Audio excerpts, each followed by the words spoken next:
Hi friends, welcome back. Friends, ये है मेरे पास पिक्सपैक रे गोल्ड प्रोजेक्टर जो कि 2025 का एक काफ़ी ब्राइट प्रोजेक्टर है, यानी कि काफ़ी अच्छी ब्राइटनेस इसमें मिल जाती है। प्रोजेक्टर में जितनी अच्छी ब्राइटनेस होगी उतनी ही बढ़िया पिक्चर क्वालिटी मिलेगी, उतनी बढ़िया कॉन्ट्रास्ट रेशियो मिलेगा, उतनी ही बढ़िया आपको कलर वगैरह स्क्रीन पे देखने को मिलेंगे। इसका डिटेल और अनबॉक्सिंग वीडियो मैं अपलोड कर चुका हूं, तो वो आप वहां से देख सकते हैं। उस वीडियो का लिंक ऊपर आई बटन में मिल जाएगा और वीडियो के डिस्क्रिप्शन में भी मिल जाएगा। यहाँ पर इस वीडियो में बेसिकली मैं आपको बताने वाला हूँ कि इस प्रोजेक्टर का इंस्टॉलेशन कैसे करना है, इंस्टॉलेशन के बाद कौन कौन सी सेटिंग आपको इसकी ऑफ रखनी है, कौन कौन सी सेटिंग आपको ऑन करनी है, फोकस एडजस्ट कैसे करना है, कीस्टोन करेक्शन कैसे करना है, ताकि आपको परफेक्ट फिट स्क्रीन वॉल पे नज़र आए। क्योंकि काफ़ी लोग रिक्वेस्ट कर रहे थे, काफ़ी लोगों की कंप्लेन भी आ रही थी कि उन्हें प्रॉपर फिटिंग स्क्रीन नहीं मिल पा रही है, वो प्रोजेक्टर स्क्रीन एक यूज़ कर रहे हैं और उस पर परफेक्ट फिट स्क्रीन नहीं हो पा रही है। तो वो सब चीज़ें मैं आपको यहाँ पर बताने वाला हूँ और ये सभी स्मार्ट प्रोजेक्टर पे एप्लीकेबल होगी। इसमें वो सारी सेटिंग दी हैं जो बाकी सारे स्मार्ट प्रोजेक्टर आते हैं। तो जो चीज़ें मैं आपको यहाँ पर इस प्रोजेक्टर के साथ बता रहा हूँ वो आप बाकी जितने भी प्रोजेक्टर आते हैं सभी पे एप्लीकेबल होती हैं, सभी पे ऑलमोस्ट सेम ही सेटिंग करनी होती हैं। तो चलिए शुरू करते हैं आज का ये वीडियो। तो फ्रेंड्स, यहाँ पर देख सकते हैं कि सामने मैंने विजन एक्स ब्रांड की एक 133 इंच फिक्स फ्रेम स्क्रीन लगाई हुई है। तो इसी स्क्रीन के साथ इसकी पिक्चर एडजस्ट करेंगे ताकि इस स्क्रीन के जो ये ब्लैक बॉर्डर दिया गया है तो इसके अंदर ही इसकी बिल्कुल स्क्रीन फिट हो जाए और हमें परफेक्ट स्क्रीन यहाँ पे नज़र आए। इस प्रोजेक्टर को मैंने 12 फीट के डिस्टेंस पे रखा हुआ है। हालांकि इस प्रोजेक्टर का थ्रो रेशियो काफ़ी बढ़िया है, ये 10 फीट के डिस्टेंस से ही 133 इंच की स्क्रीन दिखा सकता है, लेकिन मैंने इसे 12 फीट के डिस्टेंस पे रखा है ताकि ये थोड़ा सा पीछे आ जाए, बीच में ना आए, एकदम साइड से रहे। तो सबसे पहले बात करते हैं इसके ऑटो फोकस और ऑटो कीस्टोन करेक्शन के बारे में। यानी कि इसमें auto focus, auto keystone correction दिया गया है। कुछ भी आपको नहीं करना है, सिंपली प्रोजेक्टर को ऑन करेंगे और ये खुद ही फोकस कर लेगा, खुद ही कीस्टोन करेक्शन कर लेगा, एक बढ़िया स्क्रीन आपको ये दिखा देगा। लेकिन वो चीज़ वहाँ पर एप्लीकेबल होती है जब आपके पास में कोई प्रोजेक्टर स्क्रीन नहीं है, एक नॉर्मल वॉल पे ही आप देख रहे हैं। क्योंकि जो प्रोजेक्टर स्क्रीन होती है उसके साइड में एक ब्लैक बॉर्डर होता है, तो उस ब्लैक बॉर्डर के अंदर ही हमें पिक्चर को एडजस्ट करना होता है। लेकिन कोई भी प्रोजेक्टर आप यूज़ करेंगे तो वो उतने कैपेबल नहीं हो पाते हैं जितने भी बजट प्रोजेक्टर आते हैं। तो ये थोड़ा सा स्क्रीन को प्रॉपर एडजस्ट नहीं कर पाते हैं, उस ब्लैक बॉर्डर के अंदर नहीं बना पाते हैं, थोड़ी सी ये साइड में या ऊपर नीचे थोड़ी सी कर देते हैं, तो ये उतना अच्छा नहीं कर पाते हैं। डेफिनेटली फोकस ये कर लेते हैं लेकिन ये परफेक्ट फिट स्क्रीन नहीं बना पाते हैं। तो अगर आपके पास में एक प्रोजेक्टर स्क्रीन नहीं है, एक नॉर्मल वॉल पे ही आप देख रहे हैं, तो सिंपली आपको कुछ नहीं करना है, प्रोजेक्टर को ऑन करना है, ये खुद ही ऑटो फोकस कर लेगा, ऑटो कीस्टोन करेक्शन कर लेगा और आपको जितने भी डिस्टेंस पे आपने रखा होगा उसके हिसाब से आपको ये वॉल पे पिक्चर दिखाएगा। लेकिन अगर आप एक स्क्रीन यूज़ कर रहे हैं, उसके साइड में ब्लैक बॉर्डर दिया गया है, उसके अंदर अगर आपको फिट करना है तो फिर आपकी कुछ सेटिंग इसकी ऑफ रखनी पड़ेंगी और कुछ सेटिंग आपको इसकी ऑन करनी पड़ेंगी। तो चलिए इस प्रोजेक्टर को ऑन करते हैं, फिर मैं आपको दिखाता हूं। उससे पहले एक चीज़ और आपको ध्यान में रखनी है कि आप कोशिश करें कि जो स्क्रीन है, जो व्यूइंग एरिया है, अगर आप एक नॉर्मल वॉल पे देख रहे हैं या फिर आपने एक प्रोजेक्टर स्क्रीन लगाई हुई है तो स्क्रीन के बिल्कुल सेंटर में प्रोजेक्टर को रखेंगे तो बेटर होगा। इससे क्या होगा कि बिल्कुल आपको बढ़िया स्क्रीन नज़र आएगी, कहीं पर कॉर्नर ब्लर का इशू नहीं आएगा। अगर आपने थोड़ा सा प्रोजेक्टर को नीचे रख दिया है या बहुत ज़्यादा हाइट पे रख दिया है तो उसमें प्रॉब्लम होती है। अब बहुत से लोग सीलिंग माउंट भी करते हैं, तो सीलिंग माउंट करते हैं तो उसके हिसाब से फिर पिक्चर सेटिंग की जाती हैं, तो उसमें भी थोड़े से एडजस्टमेंट किए जाते हैं। अब सीलिंग माउंट करने के बाद में आप वो वॉल पे जब पिक्चर को डालेंगे फिर उसके हिसाब से वहाँ पर स्क्रीन लगानी होती है। लेकिन अगर आपने स्क्रीन लगाई हुई है, आपको सीलिंग माउंट नहीं करना है, इस टाइप से स्टैंड पर रखना है या कहीं पर दूसरे तरीके से रखना है। जैसे कि मैंने अपना दूसरा प्रोजेक्टर इस अलमीरा में सेट किया हुआ है और उसे इस तरीके से सेट किया है कि उसकी पिक्चर मुझे यहाँ पर स्क्रीन पे नज़र आए। वो थोड़ा सा हाइट पे है, लेकिन ये प्रोजेक्टर हाइट पे नहीं है, ये स्क्रीन के बिल्कुल सेंटर में है।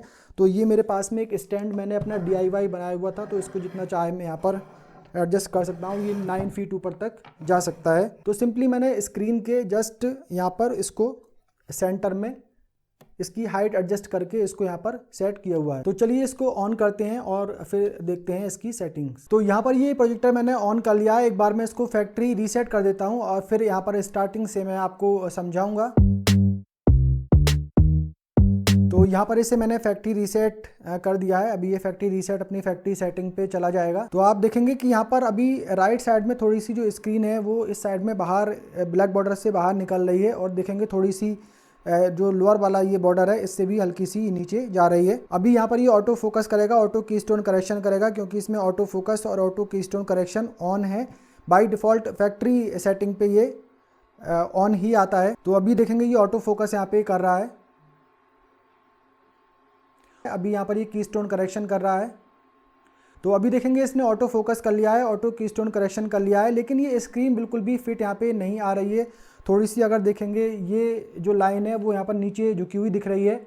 और अगर मैं आपको एक दूसरी एक वाइट स्क्रीन कुछ और मैं यहाँ पर ऑन करके दिखाता हूँ ताकि आपको थोड़ा सा दिखे और आप क्लियर देख पा रहे होंगे। इस साइड में भी थोड़ी सी जगह बची हुई है, यहाँ पर आपको क्लियर दिख रहा होगा। बॉर्डर से थोड़ी सी इधर है पिक्चर, और ऊपर से देखेंगे तो इस तरीके से डाउन आती जा रही है, और यहाँ पर भी थोड़ी सी बची हुई है। मतलब इसने प्रॉपर जो ये स्क्रीन है इसको सेंस यहाँ पे नहीं किया है। और मैं आपको दिखाता हूँ कि इसमें auto focus, auto keystone correction जो है वो ऑन है। तो यहाँ पर सेटिंग में जाएंगे, प्रोजेक्टर में जाएंगे, और यहाँ पर आप देखेंगे ऑटो फोकस यहाँ पे ऑन है, ऑटो ट्रापेजॉइड यहाँ पे ऑन है। तो अभी हमें क्या करना है, यहाँ पर इन सेटिंग को एक बार ये ने फोकस कर लिया है। अब इसको हमें ऑफ, ऑटो फोकस को यहाँ पर इसे ऑटो फोकस को हमें ऑफ कर देना है, और यहाँ पर ऑटो ट्रापेजॉइड को भी हमें ऑफ कर देना है। तो ये दोनों जो इसकी ऑटो फोकस वाली सेटिंग है वो हमें यहाँ पे ऑफ करना है। अगर आप एक वाइट वॉल पे देख रहे हैं तब तो कोई प्रॉब्लम नहीं है, आपको स्क्रीन ठीक से नज़र आएगी। लेकिन यहाँ पर जो स्क्रीन है इसका जो ब्लैक बॉर्डर है इसके अंदर अगर हमें प्रॉपर स्क्रीन फिट करना है तो हमें यहाँ पर ये ऑटो फोकस, ऑटो ट्रापेजॉइड यहाँ पे ऑफ रखना है। और ये फोकस एंड ट्रापेजॉइड सेटिंग है यहाँ पर भी दी हुई है, तो इसको भी हमें यहाँ पर कुछ छेड़ना नहीं है, इसको ऐसे ही छोड़ देना है। उसके बाद में हमें यहाँ पर जाना है 4 पॉइंट ट्रापेजॉइड में। तो यहाँ पर हमें प्रॉपर सेटिंग करनी है। अब आप देखेंगे वहाँ पे कॉर्नर पे एक एरो नज़र आ रहा है, तो देखेंगे यहाँ पर ये एकदम से सेट हो जाएगा। अभी यहाँ पर ये एकदम से यहाँ पर बिल्कुल हमें दिख रहा है कि ये जो लाइन है आप क्लियर देख पाएंगे कि इस तरीके से जो ये ग्रे एरिया दिख रहा है बेसिकली, तो उसको हमें यहाँ पर इस तरीके से रिमोट्स को बटन प्रेस करके ले जाना है, और ये यहाँ पर सेट हो गया। अब इस जो ऊपर हमें इसको लेके जाना है, तो ऊपर वाली सेटिंग हमें इसकी करनी है। तो अभी ऊपर की सेटिंग में यहाँ पर ये नहीं जा रहा है, इस साइड में हमें लेके जानी है, यहाँ पर भी नहीं जा रहा है, लेफ़्ट राइट भी नहीं जा रहा है। अभी गया तो 2-3 बार बटन प्रेस हमें करना पड़ता है। तो अभी यहाँ पर रिमोट की हेल्प से यहाँ पर हम परफेक्ट फिट कर देंगे। आप ये देखेंगे तो यहाँ पर नीचे कॉर्नर पे एरो आ गया है, इसको हमें यहाँ पर रिमोट कंट्रोल से इसको भी एडजस्ट करना है। तो यहाँ पर फिट हो गया है। अब फिर इस कॉर्नर पे आ जाएगा। ये जब ओके बटन प्रेस करते हैं तो ये एरो जो है घूमता है ओके बटन से, इधर जाएगा, फिर नीचे इधर आएगा, फिर एक बार बटन प्रेस करेंगे तो ये इधर आ जाएगा, फिर ये ऊपर चला जाएगा। तो इस तरीके से आपको इसको लेके जाना है जहाँ जहाँ भी आपको सेट करना है। अभी आप देखेंगे यहाँ पर जो एक राउंड सर्किल है वो नज़र नहीं आ रहा है, सिर्फ हमें एरो से नज़र आ रहे हैं। तो यहाँ पर हमें इसको लेके जाना है, जो इसका सर्किल है वो बाहर आ गया है,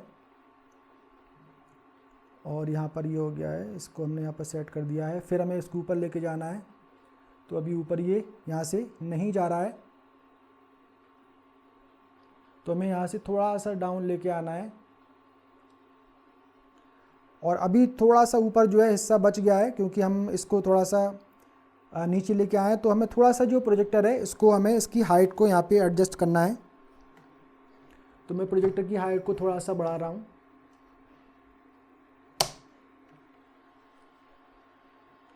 तो देखिए मैंने प्रोजेक्टर की हाइट को बढ़ा दिया है। अब नीचे जो है एक ग्रे एरिया हमें नज़र आने लगा, ये लॉन्ग प्रेस मेन्यू की टू रीसेट लिखा है। तो यहाँ पे हमें फिर से एरो को लेके आना है और फिर रिमोट की हेल्प से इसको नीचे लेके आना है।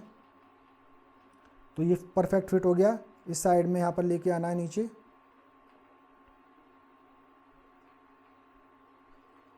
ऊपर भी थोड़ा सा एक देख लेते हैं, ये नीचे आ गया। अब ये जो सेटिंग्स यहाँ पे हम कर रहे हैं तो इनको ऐसे ही रखना है, इन्हें बाद में छेड़ना नहीं है। Auto focus, auto keystone correction को ऑफ ही रखना है। तो प्रोजेक्टर जब भी आप ऑन करेंगे तो जो सेटिंग्स आपने यहाँ पर की हैं उन्हीं सेटिंग्स पे ये ऑटोमेटिक प्रोजेक्टर ऑन हो जाएगा। आपको फिर बार बार ये सेटिंग्स करने की ज़रूरत नहीं पड़ेगी। तो यहाँ पर आप देखेंगे स्क्रीन जो है यहाँ पर परफेक्ट फिट हो चुकी है। कुछ इस तरीके से आप इसकी स्क्रीन एडजस्ट कर सकते हैं। बिल्कुल एकदम जो ब्लैक बॉर्डर है उसके अंदर ये फिट हो चुकी है। और यहाँ पर देखेंगे लॉन्ग प्रेस मेन्यू की टू रीसेट आ रहा है, तो ये एकदम से बिल्कुल एक स्ट्रेट लाइन में आ रहा है। तो यहाँ पर जो स्क्रीन है वो आपको इस तरीके से फिट करनी है। और अभी मैं आपको दिखाता हूँ कि देखिए ऑटो फोकस, ऑटो ट्रापेजॉइड यहाँ पे मैंने ऑफ़ किया हुआ है और 4 पॉइंट ट्रापेजॉइड से हमने यहाँ पर ये सेटिंग की है। नीचे एक 4 साइड ट्रापेजॉइड और दिया गया है। तो इससे बेसिकली हमें तब यूज़ करना है जब हमें सीलिंग माउंट करना है, उस टाइम पे इसको हमें एडजस्ट करने की ज़रूरत पड़ सकती है, या आपको स्क्रीन के सेंटर में कहीं रखने की जगह प्रोजेक्टर को नहीं मिल रही है, थोड़ा हाइट पे आपको प्रोजेक्टर को रखना पड़ रहा है, तो फिर आप इस सेटिंग की हेल्प से पिक्चर एडजस्ट कर पाएंगे। तो फिलहाल तो हमें इसको यूज़ नहीं करना है, और इस पर एक बार क्लिक आप कर देंगे तो फिर से आपको दोबारा ये वाली सेटिंग करनी पड़ती हैं, क्योंकि ये रीसेट हो जाती हैं। तो फिर से मैं यहाँ पर एक बार सेटिंग कर देता हूँ। तो यहाँ पर फिर से जो हमारी स्क्रीन है एकदम से परफेक्ट फिट हो गई है। मैं यहाँ पर कुछ आपको प्ले करके भी दिखा देता हूँ। यहाँ पर भी आप देखेंगे तो एकदम से प्रॉपर स्क्रीन आपको नज़र आएगी, बिल्कुल एकदम सब एकदम लाइन में सेंटर में ही नज़र आएंगे। तो यहाँ पर हम हॉट स्टार को ऑन करते हैं तो ये भी देखेंगे बिल्कुल एकदम स्क्रीन के फिट होके आ रहा है ये। तो ये आप क्लियर देख सकते हैं कि बिल्कुल एकदम स्क्रीन में ये फिट होके पिक्चर आ रही है। कहीं पर भी इस साइड में अपर नीचे कहीं पर भी ये बाहर नहीं जा रही है, बिल्कुल एकदम परफेक्ट फिट स्क्रीन हमें ये मिल रही है। मैं थोड़ी सी लाइटें ऑफ़ कर देता हूँ, उसको बाद दिखाता हूँ। तो भी ये सारी लाइटें मैंने ऑफ़ कर दी हैं और आप देखेंगे बिल्कुल एकदम परफेक्ट फिट पिक्चर आ रही है, कहीं भी ये स्क्रीन से आउट नहीं जा रही है। तो फ्रेंड्स कुछ इस तरीके से आप इस प्रोजेक्टर के थ्रू एकदम परफेक्ट स्क्रीन बना सकते हैं। और ये पिक्सपैक रे गोल्ड प्रोजेक्टर है या अदर कोई प्रोजेक्टर है जिसमें कि 4 पॉइंट कीस्टोन करेक्शन दिया गया है, 4 पॉइंट ट्रापेजॉइड दिया गया है, तो उसकी हेल्प से आप इस तरीके से परफेक्ट स्क्रीन सेट कर सकते हैं। इनकी जो ऑटो फोकस दिया गया होता है वो तो परफेक्टली वर्क करता है, लेकिन जो ऑटो कीस्टोन करेक्शन होता है वो ठीक से वर्क नहीं करता है ऑलमोस्ट सभी प्रोजेक्टर में। अगर आप एक स्क्रीन पे उसे यूज़ करते हैं और एक नॉर्मल वॉल पे यूज़ करते हैं तब तो कोई प्रॉब्लम वाली बात है ही नहीं, वहाँ पर कोई फिटिंग करने की हमें ज़रूरत नहीं पड़ती है, डायरेक्टली स्क्रीन जो भी हमें वॉल पे दिखेगी वो तो दिख ही जाती है।